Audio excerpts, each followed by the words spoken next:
Sección 5. La integral de funciones no negativas. En esta sección vamos a ver cómo construir la integral con los elementos que hemos estado estudiando. Para esto voy a recordar que vamos a estar trabajando con un conjunto arbitrario, con una sigma álgebra de este conjunto, que van a ser la sigma álgebra de conjuntos medibles, muy medibles, porque vamos a tener una medida del espacio X. Ojo, digo espacio, pero una medida del conjunto X definida sobre la sigma álgebra. Entonces estos conjuntos van a ser los conjuntos mu medibles.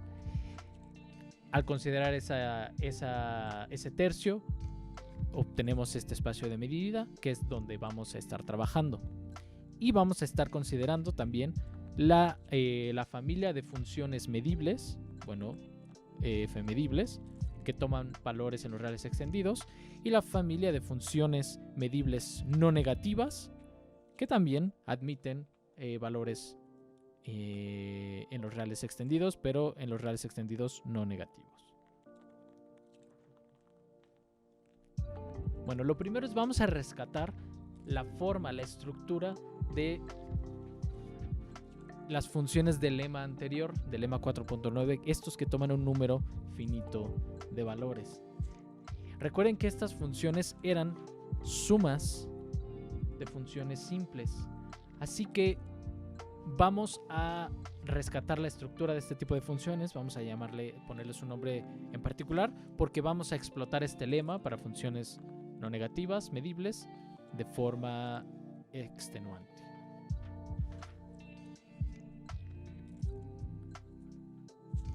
Definición 5.1.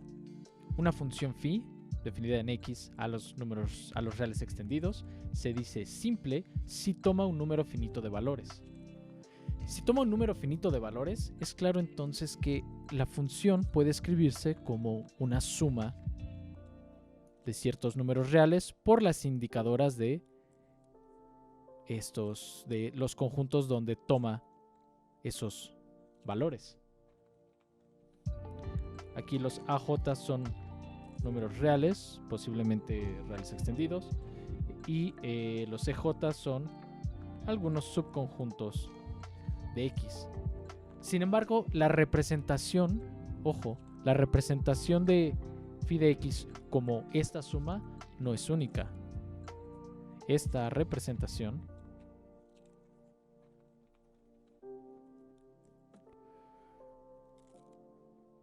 vamos a ver un ejemplo de por qué esto sucede.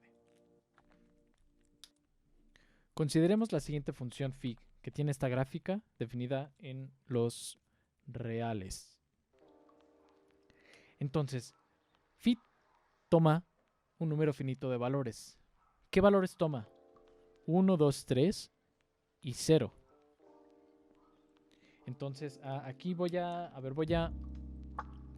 suponer también que está definida de aquí hacia la izquierda como 0. ¿Ok? Entonces, ¿cómo podemos representarla como una función simple? Pues irnos fijando en los conjuntos en donde toma dichos valores. Por ejemplo, toma el valor 1, entonces esta función la puedo ver como 1 multiplicada por la función característica del intervalo del 0 al 1 cerrado. No voy a poner el X aquí debería de haber un X. Más, ¿qué sucede después? Más toma el valor 2 ¿en dónde? En el conjunto, en el intervalo del 1 al 3 medios, abierto por la izquierda, cerrado por la derecha. Después vuelve a tomar el valor 1, en donde vuelvo a poner la función característica, ahora del 3 medios al 2, abierto por la izquierda, cerrado por la derecha. Más, toma el valor 3 en el intervalo 2, 3, abierto por la izquierda, cerrado por la derecha. Más 0 en donde toma el valor 0 del 3 abierto por la izquierda al infinito, entonces en este otro intervalo. Y por último me falta la primera parte, lo voy a poner aquí también toma el valor 0 de menos infinito al 0. A este está abierto, no sé si se alcanza a ver, creo que sí, está abierto. Entonces, así. Fíjense, entonces, esta es una posible representación de la función phi. Pero aquí hay otra, la voy a escribir con este otro color. Esta es otra, fíjense. Lo que voy a hacer esencialmente es juntar, factorizar y utilizar las propiedades de las funciones características para describir en dónde toma todos los conjuntos, todos los conjuntos donde toma cada uno de los valores. Es decir, el 1 lo toma en qué conjunto, cuál es el conjunto total máximo donde toma el valor 1. A partir de aquí, bueno, pues es aquí lo tenemos ya. En el conjunto 0, 1, en el intervalo 0, 1, unión 3 medios, 2. Luego, más, o lo voy a poner mejor aquí abajo, más 2, ¿dónde toma el valor 2? Bueno, aquí sí solamente es en esta parte, entonces queda igual. Del 1 al 3 medios, abierto. Sí, no, cerrado y abierto de este lado. Más 3 en el del 2 al 3. Más 0. Podría yo no ponerlo porque el 0 por cualquier cosa es 0, pero bueno, no hace daño poner. Más 0 por ¿qué conjunto? Bueno, de menos infinito a 0, que es esta parte, unión con de 3 a infinito.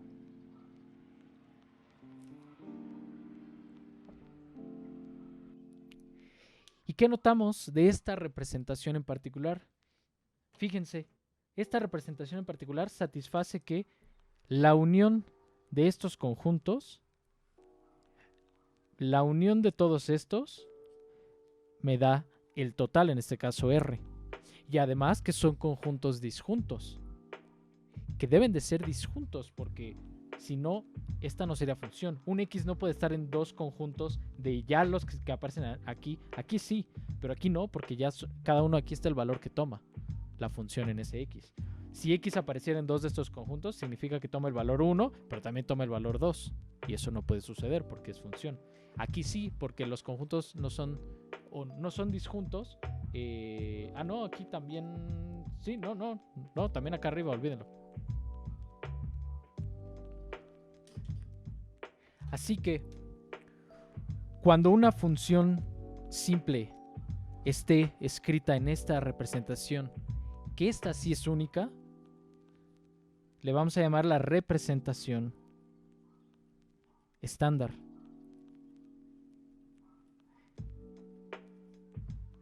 ¿Cómo es entonces la representación estándar de una función? Bueno, si se escribe de la forma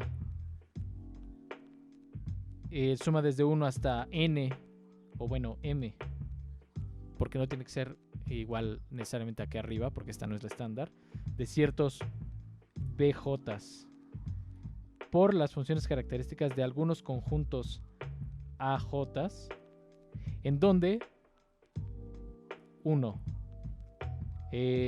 Los BJ's son distintos. No hay repeticiones, así como sucedió aquí. Aquí el 1, 2, 3 y el 0 ya son distintos entre sí, a diferencia de acá que tenía 1, 2, 1, 3, 0 y 0. ¿Ok? Entonces son distintos. Y 2, la unión de todos los conjuntos que aparecen aquí me da el total. Y 3, estos son disjuntos, porque es función. En otras palabras, los conjuntos que aparecen aquí forman una partición del espacio, una partición disjunta del espacio. Esta representación estándar es única. Dada una función simple, siempre podemos considerar su representación estándar, que está dada así. Noten que estos AJ's, de hecho, podemos decir quiénes son. Si conocemos BJ's, los valores que toma, estos AJ's no son más que las imágenes inversas de cada uno de estos. La imagen inversa, regresando a este ejemplo, la imagen inversa del 1 de esta función, ¿qué es? Pues es este intervalo y este intervalo, que es precisamente el que aparece aquí. La imagen inversa del 3 de esta función es todo este intervalo, que es precisamente el intervalo que aparece aquí. Y así con cada uno de los valores que toma. Definición 5.2. Para una función simple, no negativa, phi, con representación estándar dada por estos bj's y estos aj's, vamos a definir su integral, y que la vamos a denotar con el símbolo usual, su integral, la integral de phi respecto a la medida mu, como la suma de los valores que toma la función, desde 1 hasta m, por la medida de cada uno de los conjuntos. Aquí voy a ponerle paréntesis simplemente para ser enfático, pero sabemos que no los necesita. Entonces fíjense qué es lo que estamos haciendo. Le vamos a llamar integral de una función simple respecto a una medida mu a multiplicamos el valor que toma por la medida del conjunto donde lo toma. Y aquí pueden empezar a darse cuenta cómo con esto primero vamos a estar obteniendo, en el caso en que la medida de un conjunto, si estos son intervalos, de hecho podemos regresar al ejemplo que vimos hace un momento con esta función de aquí atrás y su representación simple. Fíjense, si yo multiplico 1, el valor que toma la función, por la medida, en este caso voy a pensar en la medida de Lebesgue, la longitud de este intervalo, entonces lo que voy a obtener es esta área más 2 por la medida de este otro intervalo, entonces voy a obtener precisamente ahora esta área, y con la última parte 3 por esta área, en donde ¿qué aporta esta última parte? Pues 0, porque la medida de estas partes, de estos intervalos que tienen medida infinita, están multiplicados por 0, entonces no contribuye nada. Y yo con esto recupero la noción de área bajo la curva cuando la medida mu es la medida de Lebesgue, la que a un intervalo le asigna su longitud. Pero si yo tengo otra medida, si estoy trabajando en otro espacio, esto tiene sentido. Un número real, y recuerden, estos son funciones no negativas, entonces estos bj's, de hecho, aquí, aunque no lo necesita, pero voy a ser explícito y enfático, noten que los bj's son números mayores o iguales que 0. Entonces, algo mayor o igual que 0 por la medida de un conjunto que es algo mayor o igual que 0, esto me da algo mayor o igual que 0 y lo estoy sumando. Ojo, aquí también estamos con funciones que pueden tomar valores en los reales extendidos, entonces los infinitos no nos molestan todavía. La integral de una función de este estilo ahorita puede ser infinita, no me importa, pero tiene sentido matemático lo que estoy haciendo. Por otro lado, cuando considero medidas especiales en los reales, estoy recobrando la noción de integral de Riemann, por lo menos la integral definida.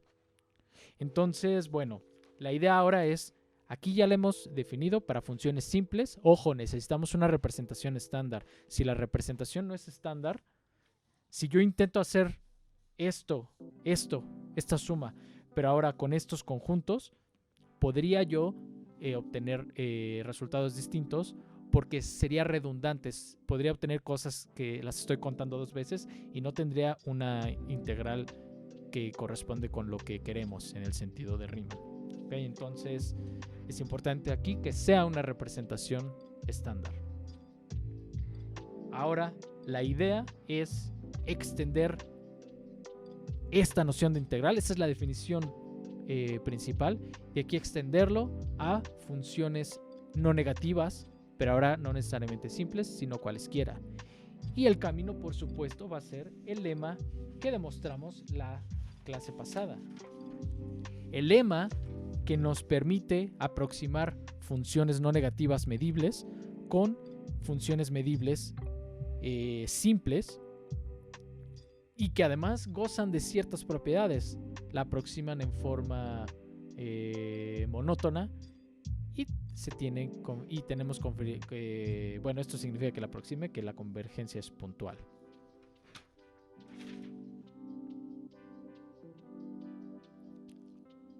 Aquí no dije, y es súper importante, la función simple no negativa medible. Por favor, esto es muy importante, tiene que ser medible. Si no es medible la función, entonces estos conjuntos AJ podrían no ser medibles. Entonces la medibilidad de esta función simple es para que estos conjuntos AJ sean medibles y para que tenga sentido evaluar la medida ahí. Bueno, podemos ver algunos ejemplos de esta integral, sobre todo en espacios de medida no usuales. Consideremos el espacio de medida dado por los números naturales, la sigma álgebra total, es decir, todos los subconjuntos de los números naturales, y la medida de conteo. Recuerden, la medida de conteo está definida como la medida de un conjunto A es el número de elementos que tiene el conjunto A, la cardinalidad de A. Bueno, vamos a considerar la siguiente función simple. G de X, G siendo una función de los números naturales a los reales extendidos, vamos a considerar la función G de X que sea la función indicadora de un conjunto A que voy a escribir a continuación. El conjunto A dado por son todos los n's en los naturales, bueno, no dije que son los naturales, pero bueno, en los naturales, tales que n es par y n es menor o igual a 100. Los naturales voy a pensar que empiezan en 1. Bueno, primero, ¿cuál es la medida de este conjunto? La medida de este conjunto es la cardinalidad de este conjunto. ¿Cuántos números son pares que sean menores o iguales que 100? Bueno, no es fácil ver que son precisamente 50.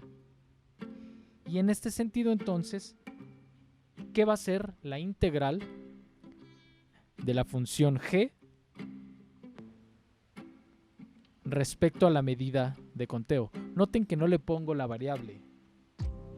Aquí no se la puse tampoco.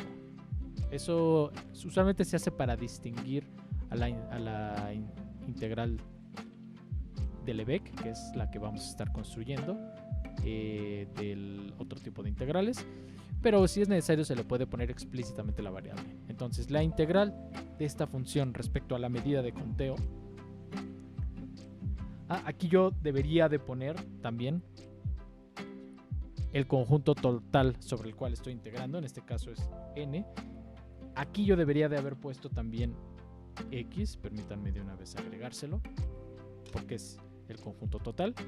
¿Qué sería? Bueno, es el valor que toma la función, que en este caso es 1, por la medida donde lo toma, por la medida donde lo toma, más, ¿qué otro valor toma esta función? Pues toma el valor 0 por la medida del conjunto donde lo toma. ¿Dónde toma? Si en A toma el valor 1, en A complemento está tomando el valor 0, pero como es 0 no me contribuye nada, y esto es simplemente 1 por 50, o sea 50. Fíjense lo que estoy dando, y para ser más enfático, a ver, la gráfica 1, 2, 3, 4, 5, 6, 7, etcétera. La gráfica de esta función, ¿cuál es? Toma el valor 1 si estoy aquí, 0 en otro caso. Entonces, en los naturales positivos, en los naturales impares toma el valor 0, en los pares toma el valor 1. Entonces la gráfica es esta, etcétera, hasta el 100. Y yo estoy escribiendo la integral de esta función. Fíjense, le estoy dando, ya no es el área bajo la curva, ya no es el sentido. El área bajo la curva solo tiene sentido cuando la medida que estoy considerando es la medida de Lebesgue. Pero aquí al ser al estar en otro espacio de medida de algún cierto conjunto con alguna cierta medida, la integral ya tendrá otras interpretaciones. Lema 5.4. Propiedades de la integral de funciones simples. Inciso A. Si psi y phi son dos funciones no negativas medibles y simples, y c es un número real mayor o igual que 0, entonces la integral del múltiplo de la función c por f, donde este es un múltiplo y sabemos que es medible, etc., la integral de esta función es c veces la integral de la función sin el múltiplo. Y la integral de la suma de dos funciones medibles no negativas simples es la suma de las integrales de cada una de ellas. Estas dos propiedades podrían parecer triviales, pero recuerden, aquí estamos definiendo algo completamente nuevo. Este símbolo representa algo completamente nuevo. A ver, aquí tendría yo que haberle puesto el X, el X, el X, el X, el X, el X. Okay, entonces, este símbolo representa algo completamente nuevo. No es la integral usual, no todavía. Todavía no conocemos sus propiedades, entonces no podemos usar nada que no hayamos probado. Este inciso A prueba la linealidad para funciones simples no negativas. Inciso B. Si yo defino una nueva función m de la sigma-álgebra a los reales no negativos, definida por m del conjunto, va a ser la integral de una función simple phi fija, medible no negativa, por la característica del conjunto de aquí adentro. Entonces, esta cosa resulta ser una medida en el espacio. El inciso B nos dice cómo obtener otras medidas, y de hecho lo que nos dice es que, miren, para cada función simple no negativa medible, le corresponde una medida, otra medida en el espacio. Bueno, vamos a ver la demostración. Primero, si el caso en que c sea 0, entonces no hay nada que probar, porque por un lado de la igualdad tenemos que c por lo que sea que valga la integral, esta integral, esto es 0, y por otro lado, esto es lo mismo que la suma de, suponiendo que ya conocemos la representación estándar de la función, etc., es lo mismo que c por los valores que tome esta función y las medidas de esos conjuntos donde las tome, porque como el c es 0, esto lo anula y esto es igual a esto, pero esto es precisamente la integral de c por esta función. A ver, ¿qué estoy usando aquí? Bueno, lo que estoy usando aquí va a quedar más claro con lo que voy a hacer a continuación. Fíjense, si la función phi, es decir, esto es cierto, pero va a quedar claro con esto.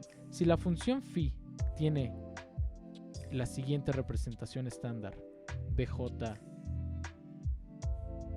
EJs, desde 1 hasta m, entonces la función c phi de x, esta como función, voy a escribir así, esta como función, la función que es el múltiplo de la de acá, multiplicada por c, ¿qué valores toma? Pues los que tomaba la phi solita, pero multiplicados por c, es decir, los valores que toma son c por bj's en los mismos conjuntos. Entonces, si ustedes calculan la integral de phi y luego la multiplican por c, como está hecho aquí, o la integral de esta, les va a dar lo mismo aquí arriba, y de hecho nos va a dar lo mismo en cualquier caso. Entonces lo voy a hacer. La integral entonces de c por phi respecto a mu en x es que, bueno, los valores que toma esta función, que son c por bj's, la suma de todos ellos, c por bj's, j desde 1 hasta m, por la medida de los conjuntos donde los toma. Pero aquí tenemos una suma finita, podemos factorizar este c y sacarlo de la suma y me queda c por esta suma de acá. También no lo dije, pero esta de acá es una representación estándar ahora de esta función. Los conjuntos siguen siendo disjuntos.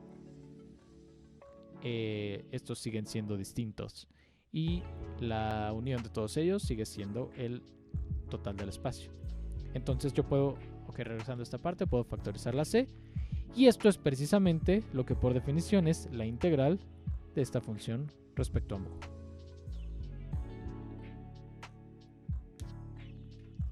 Bueno, ahora verifiquemos la linealidad con la suma. Para ello necesitamos considerar la representación estándar ahora de la otra función. Entonces de phis va a seguir siendo esta y de psi vamos a decir que es AJ, J desde 1 hasta n, no tienen por qué tener el mismo número de términos, por las características de algunos otros conjuntos AJs. ¿Cuál es el truco ahora? Bueno, la idea es considerar, o más bien ver cómo es la representación estándar de la función esta suma.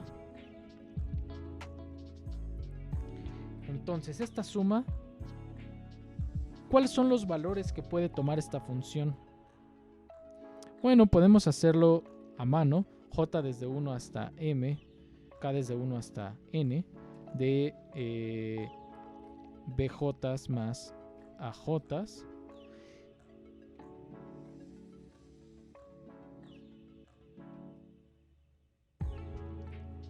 Y, esto, a ver, verifiquen que esto es precisamente EJ intersección a Ks. Entonces, aquí estoy utilizando, a ver, debí de haberle llamado aquí mejor, K, K, K, K. Consideremos una representación estándar de psi también. Y bueno, la suma, de tarea verifiquen que la suma puede escribirse de esta forma. Sin embargo, esta representación podría no ser estándar.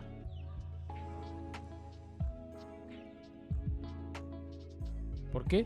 Porque ni estos conjuntos tienen por qué ser disjuntos, y además los BJs más AKs, cuando se van moviendo las Js y las Ks, podrían repetirse. Entonces, esta no es una representación estándar. Para darle la vuelta a este problema, consideremos el siguiente conjunto. Vamos a considerar los números que recuperamos de estas sumas conforme movemos el J en su conjunto de índices del 1 hasta el m y el K del 1 hasta el n. Entonces este conjunto es un conjunto finito y vamos a enumerar cada uno de los valores que toma con estos CHs. Entonces supongamos que donde H va desde 1 hasta, supongamos que toma al final P valores. Entonces supongamos que la cardinalidad de este conjunto, todos los posibles valores ya sin repeticiones son P's. Y vamos a etiquetar y enumerar esos números con CHs. Bueno, lo que vamos a hacer ahora es considerar para cada H, este conjunto va a ser la unión de todos los conjuntos que aparecen acá, de todos los conjuntos EJ intersección acá, tales que el BJ más el AK que les corresponde con los subíndices me dan precisamente un CH. En otras palabras, lo que estoy haciendo es aquí juntar todos los conjuntos que le corresponden a cada uno de los valores de H. Por ejemplo, aquí tengo todos los posibles valores que pueden tomar estas sumas sin repeticiones. El C1, pero para el C1 puede haber muchos pares de aquí que estén repetidos. A lo mejor hay 6.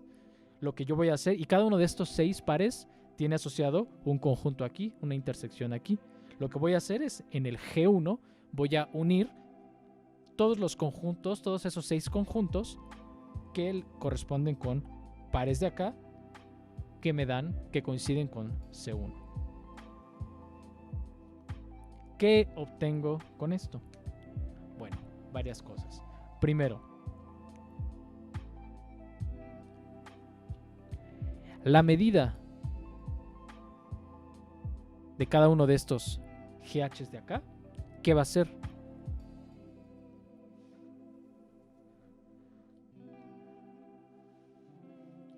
Bueno, esta medida va a hacer sumar todos los conjuntos, todas esas intersecciones EJs acá, la medida de ellos, pero no puedo simplemente sumar todas porque como hay conjuntos repetidos, debo sumar sobre el conjunto de índices IH, donde IH es el conjunto de todos los índices J y K, cuya suma BJ más AK me dan el CH en cuestión. Como los EJs y AK pertenecen a una representación estándar, es decir, son disjuntos entre sí, estas intersecciones también son disjuntos entre sí y la medida la obtenemos de esta forma utilizando la aditividad. Entonces con esto yo ya me hice de la representación estándar de la suma. ¿Por qué? Porque la representación estándar de esta suma yo la puedo escribir como la suma de todos los valores que toma, que son desde 1 hasta P, CH, esto es lo que dijimos aquí, por el conjunto donde los toma, que son los GHs.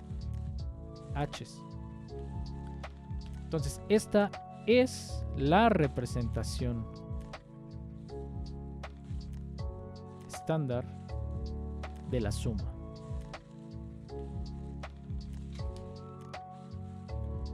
Una vez hecho esto, entonces yo puedo calcular, utilizando la definición, la integral de la suma de estas dos funciones simples respecto a mu. Esto es utilizando la representación estándar. Esto es la suma de desde h1 hasta p, que son los distintos valores que puede tomar, del valor que toma ch por la medida de cada GH.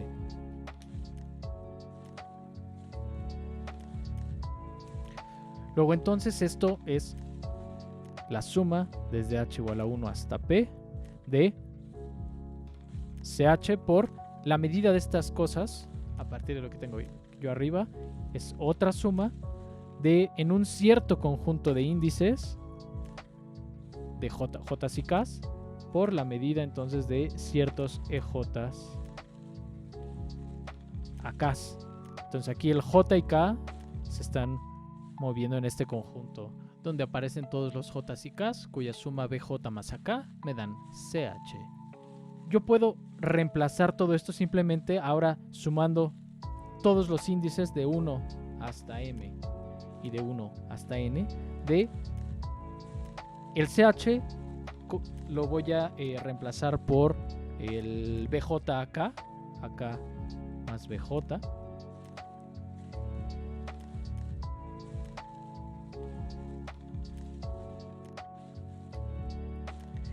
Bueno, y por último puedo distribuir estas sumas en estas sumas en cada uno de estos términos para obtener EJ, EK. No voy a escribir los subíndices, bueno, sí los voy a escribir. MN AK por la medida del EJ intersección AK más las mismas sumas del BJ, la medida del EJ intersección AK, J y K. Y ahora en cada uno de estos términos voy a meter una suma distinta. En el primero entonces me queda la suma sobre K del AK, EJ, mu, EJ intersección AK, más la suma del EJBJ, mu, aquí suma sobre K, EJ intersección AK. En donde aquí vamos a usar que Los EJs forman una partición del espacio porque provenían de la representación estándar de psi. Entonces, aquí estoy sumando la medida de el AK, de la partecita del AK que está en cada EJ. Pero todos los EJs me dan todo el espacio. Entonces, todo esto es precisamente la medida del AK. Todo esto. De forma similar, todo esto, pero ahora moviendo el K, todo esto me da la medida del EJ.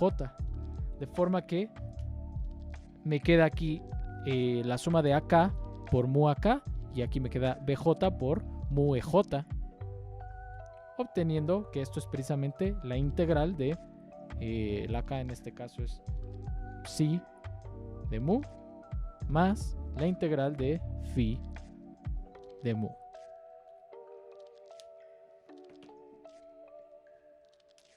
Sobre X.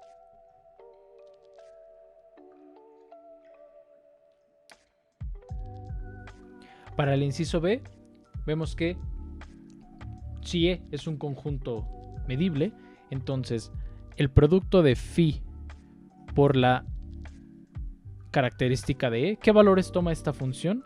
Bueno, pues en realidad va a tomar, bueno, lo podemos hacer de hecho calcular a mano.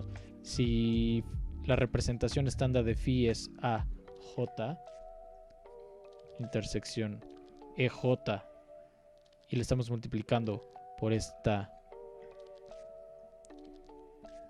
otra función identidad, digamos hasta m.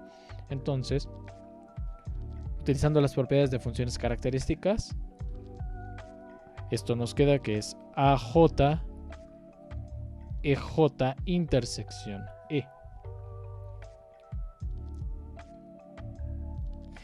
la cual esta es la representación estándar de esta función, porque los conjuntos que aparecen aquí forman una partición del espacio y son disjuntos. Entonces tenemos lo siguiente: m de E, que está definido como la integral de sobre x de phi por esta función característica respecto a mu, es igual a, tenemos ya la representación estándar, entonces esto es la suma desde 1 hasta m de AJ por la medida de JE. Bueno, a partir de los ejercicios de la tarea, sabemos que el mapeo que a cada E, si mantenemos que a cada E le asigna mu, donde mu es una medida de algún conjunto EJ fijo intersectado con E, es decir, si consideramos esta función donde la variable es la E, entonces si mu es una medida, entonces esta otra cosa es una medida también. Entonces esto es el ejercicio, les digo, es el ejercicio 6 de la tarea de los problemas 1. Entonces tenemos que estas cosas, moviendo al E, son medida. Por otro lado, dado que los AJ son no negativos, porque la función phi es una función no negativa, tenemos una combinación lineal de medidas. Y por el ejercicio el 7 nos dice que la combinación lineal de medidas es una medida. Por lo tanto, m es una medida también.